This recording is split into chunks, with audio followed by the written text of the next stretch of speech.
सूरदास जी का एक बहुत सुंदर पद है। इसका पद लालित्य देखते ही बनता है। जब उद्धव मथुरा से ब्रज में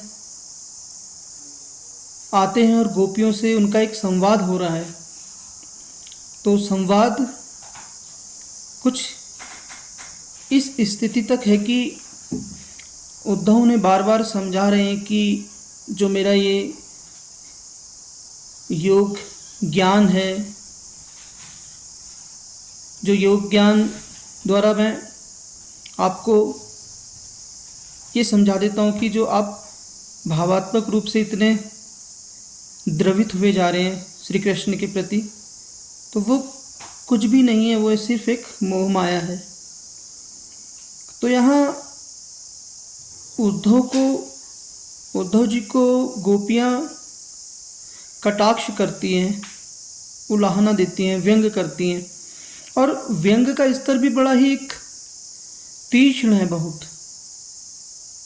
कि उद्धव अपने ज्ञान को एक प्रकार से उनका ज्ञान धरा का धरा ही रह जाता है। यह जो उद्धव का जो ये ज्ञान है, एक प्रकार से ये गोपियों के लिए एक भूसे के समान है, मतलब या खारे पानी के समान है। गोपियाँ अपना एक बहुत सुंदर तर्क देती हैं, कहती कि आपका जो ये ज्ञान है हमारे लिए भूसे के समान है, ये खारे पानी के समान है। हमारे कृष्ण तो स्वर्ण अर्थात सोने के समान है, बहुत कीमती हैं हमारे लिए, अमूल्य हैं, और वह हमारे लिए दूध की तरह है। तो यह एक निर्गुण और सगुण का तुलनात्मक सुंदर दृष्टांतों और उदाहरण द्वारा भी यह पद बड़ा ही अनूठा बना है। इसका जो पद लालित्य है, बहुत उत्कृष्ट कोटि का पद लालित्य है। जैसे सूरदास जी लिख रहे हैं कि आयो घोष बड़ो व्यापारी, आयो घोष बड़ो व्यापारी, लादी खेप गुण ज्ञान जोग की ब्रज में आए उतारी, फाटक देकर हाटक मांगत बहुरे निपट सुधारी, दुरहिते खोटो खायो है लय फिरत सिर भारी, इनके कहे कौन डहकावे ऐसी कौन अजानी, अपनो दूध छाड़ी को पीवे खार कूप को पानी, उद्धव जाहु सवार यहाँ ते बेग गहरु जनि लावो, मुँह मांग्यो पैहो सूरज प्रभु साहुरी आहनी दिखावो। तो यहाँ यह एक जो गोपियाँ उद्धव को कहती हैं कि आयो घोष बड़ो व्यापारी, मतलब गोकुल में, घोष से तात्पर्य है गोकुल में, हमारे गांव में, मतलब ग्रामीण क्षेत्र में, कि बड़ा ही व्यापारी आ गया है।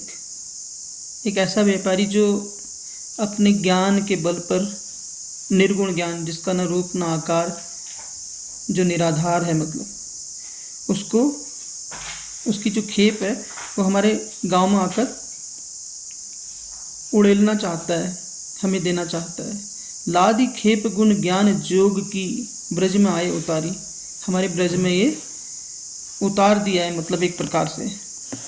फिर कहते हैं कि फाटक देकर हाटक मांगत, फाटक देकर हाटक मांगत भौरे निपट सुधारी, मतलब एक कीमती और अमूल्य वस्तु हमसे लेकर हमें एक भूसे के समान, जो अन्न को छींटते वक्त जो उसका एक अन्न, जो वजनदार जो वस्तु होती है वो रह जाती है सूपा में, और जो एक भूसा होता है वो गिर जाता है, अर्थात बेकार वस्तु, मतलब यानी भूसे के समान, वह हमें आप दे रहे हो अपने उनके ज्ञान के रूप में। उद्धव का जो ज्ञान एक प्रकार से भूसे के रूप में गोपियों के लिए, और हमारे हृदय में जो श्री कृष्ण बसे हुए हैं वह एक सोने के समान है, हाटक के समान है, मतलब। तो यह संभव नहीं है। यह कहना चाह रही हैं इधर गोपियाँ। धुर ही ते खोटो खायो है, लय फिरत सिर भारी। फिर एक बहुत ही सुंदर व्यंग कर रही हैं उद्धव पर।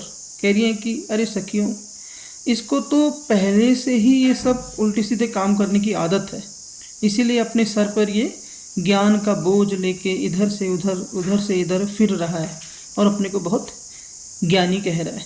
यहाँ गोपियों ने उद्धव पर बड़ा ही एक करारा एक व्यंग किया है। बहुत एक प्रकार से एक ऐसी एक तिरस्कृत एक वाच्य ध्वनि है, मतलब बहुत तिरस्कृत रूप में उद्धव को समझ रही हैं, मतलब जो कि प्रकांड विद्वान है, क्योंकि गोपियाँ प्रेम मार्ग में है और उद्धव उन्हें ज्ञान मार्ग की शिक्षा दे रहे हैं, जो कि एक दूसरे के प्रति विपरीत बात है। मतलब गोपियों को यह बर्दाश्त नहीं है, मतलब अपने कृष्ण की न बुराई पसंद है और न उनसे वो दूर जाना चाहते हैं। मतलब तो आगे कहते हैं कि इनके कहे कौन डहकावे ऐसी कौन अजानी।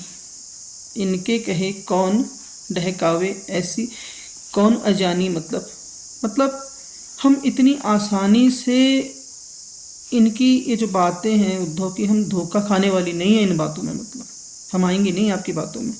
यह पंक्ति एक प्रकार से उद्धव के लिए तो यह पंक्ति थी कि धुर ही तो खोटो खायो है, ले फिरत सिर भारी। उद्धव पे बड़ा व्यंग था, तो वहीं हम इनकी बातों पर इतनी आसानी से नहीं आएंगी बहकावे पर। अपनो दूध छाड़ी को पीवे, खार कूप को पानी। अर्थात हमें अपना दूध हम छोड़ करके खारे कुएं का पानी क्यों पिए भला।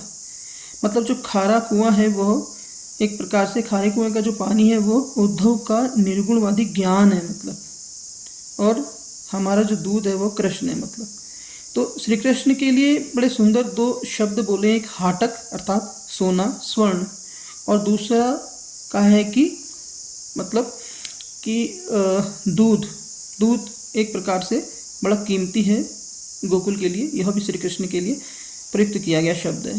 तो अपनो दूध छाड़ी को पीवे, खार कूप को पानी। हम अपना दूध छोड़ के खारे कुएं का पानी क्यों पिए भला।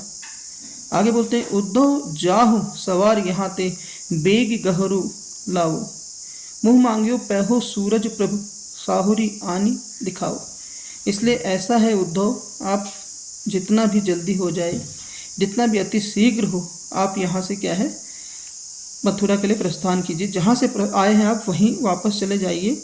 जितनी जल्दी आप वहाँ जाएंगे जहाँ से आए हैं, हो सकता है कि आपको मुँह मांगा आपकी जो कुछ रकम है, जो राशि है, वो मिल जाएगी।